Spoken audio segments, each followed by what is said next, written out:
For centuries, they have been the masters of magic, the original 17, the origin witches, and their powerful descendants who inherited their magical power. These are the witches who shape the world. They can be benevolent or malevolent, depending on their whims. The narrator pauses there and we shift to our protagonists, Ashraf and Guido. They are on a hunt for a witch in a bustling city. They ask the locals if they have seen any sign of a witch. This guy tells them, if you're looking for a witch, you should ask this person who is conveniently here. Guido doesn't waste any time and confronts the girl. Spill it. Where is she hiding? But Ashraf scolds her and apologizes to the girl. He says, please excuse her. She's obsessed with witches. She has some unfinished business with one. The girl asks what the witch looks like, but they have no clue. The only thing they know is that they were lucky to find someone who knows a witch so quickly. But the girl says it's not luck at all. She's not the only source of information on Lady Witch. Everyone in the city knows her. They could have asked anyone. Right then, all the windows in the building shatter. It's the work of a four-legged shark. What the heck am I watching? Ashraf is stunned by the creature. It must be the work of a powerful mage. Meanwhile, the arguably racist Guido says, "Ha!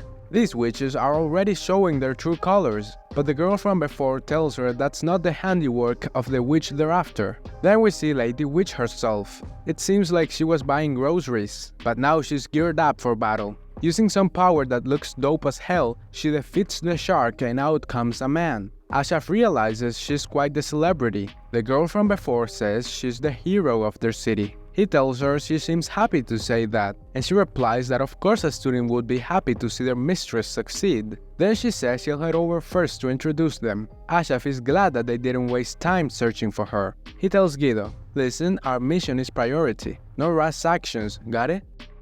Fuck. We see a policeman thanking Lady Yon for her help. She's the protector of the city. At that moment, this girl finally gets to her. We learn that her name is Marie, and she's like a servant or something of the witch. Marie says that night is the big night, whatever that means. The guy who caused the commotion with the shark asks if they have forgotten what those witches did. It's mental to treat her like a hero. He swears one day he'll end her life himself. Then Guido tries to attack Ione but is easily defeated and restrained by the witch. Guido shouts she knows Ione has seen her face before. She tells the people around, witches bring only disaster and misfortune. You're all having so much fun. I'm sure you don't mind dying a horrible death soon. Then Ashraf finally arrives at the scene. He offers his sincere apologies to the witch and tells her they have no ill intent. They just want to chat with her for a bit. But the people around are furious at them for attacking their hero and insist they be locked up.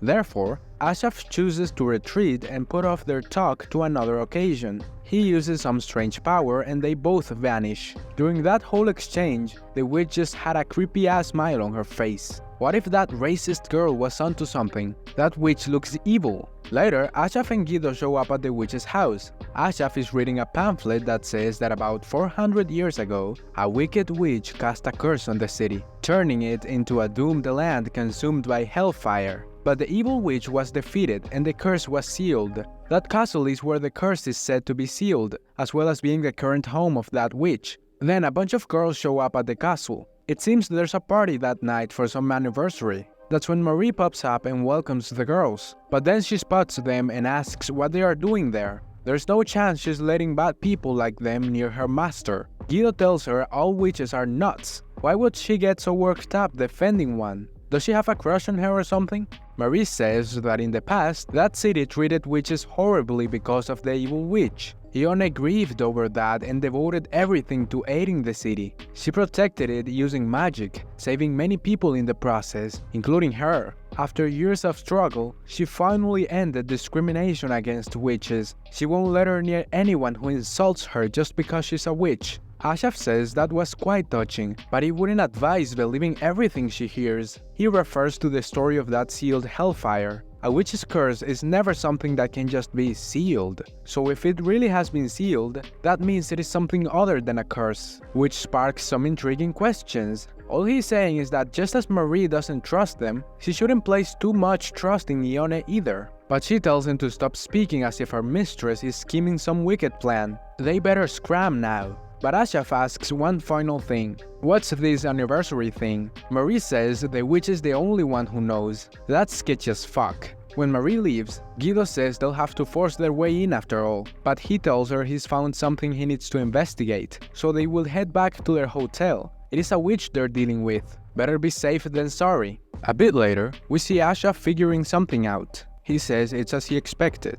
He wanted to handle this peacefully for once, but no chance of that now. He tells Guido he'll let her focus on her mission, which makes her ecstatic. Just as they leave their room, they see policemen waiting for them. Apparently, the witch has demanded that they be arrested. Ashraf says that proves it, sadly. The witch is indeed evil, so he beats the policeman. Bro's lost to birds. When they get out of the hotel, there's a whole army of policemen waiting for them. Guido swears she'll smash the face of that witch. Then we switch scenes to a freaking horror movie. Marie wakes up in some flower garden with her feet and hands chopped off. Same for all the other girls, except they're all dead.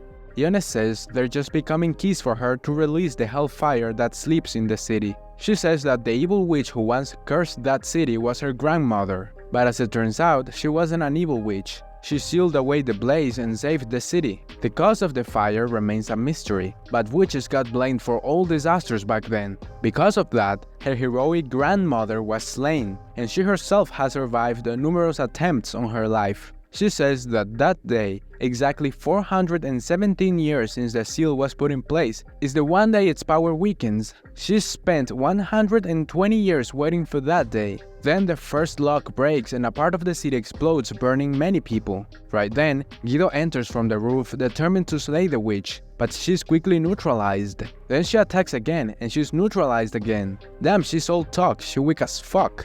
The witch then spots Ashraf and attacks him, but he is at least able to fend off her attacks. She asks who they are, but he replies in a vague way, saying everyone has something to hide, especially from witches. You must not open your heart to a witch. The witch labels that prejudice, but he hits her with the "What's prejudiced about this disaster?" She says prejudice caused it. The evil witch was burned at the stake. She's only returning the favor. Marie cries all the people who deserved her revenge are dead and buried. Everyone in the city adores her. What was the point of all her time with them? Yon says getting back at someone whose face you can't recognize is like squashing a bug. Befriending them and really getting to know them let her value them as prey. Seeing them agonize gives her much pleasure. She hates them more than she can bear. Just then, Guido comes back and tells her she understands exactly what she means, as she hates witches like crazy. She's dying to smash her skull in right now,